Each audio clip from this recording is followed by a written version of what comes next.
Hey guys, this is my honest review for Suburbicon, and full disclosure, I'd had a pretty annoying day of travel before I saw the movie. I had a delayed flight, and then there was really bad traffic.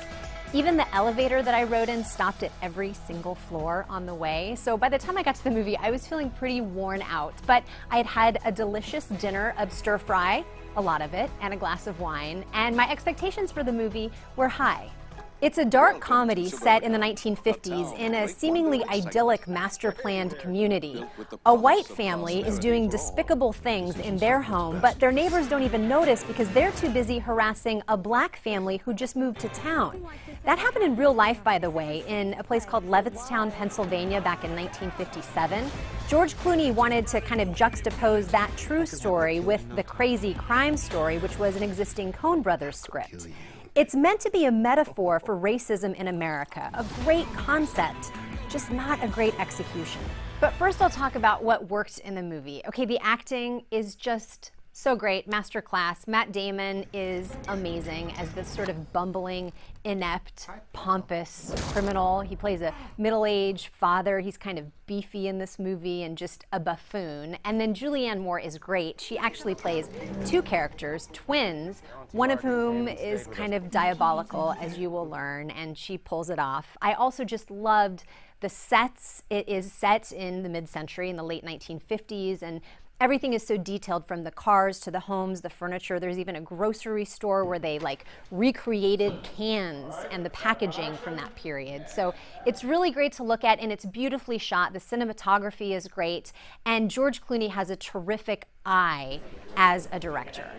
But what didn't work was the pacing of this movie, especially the first third or so. It's really uneven, and the parallel that he's trying to create between the white family and the black family in this neighborhood just feels disjointed. It never really connects. I also have to say that as a viewer, watching these rioting scenes happening in front of the black family's home was, of course, critically important imagery, but it was also pretty difficult to watch given how closely it resembles the things that we've seen in real life recently, namely Charlottesville. Really, the only thing that's missing from the movie are the tiki torches. And while that imagery is so important, it might have been too important for a film like this that really works best when it feels like a classic Coen Brothers movie, a bumbling criminal, silly mayhem, shocking violence balanced by hilarious exchanges. It felt like two different movies that never really blended. I have to wonder if my reaction to this movie would have been different if real life had been different for the past year or so.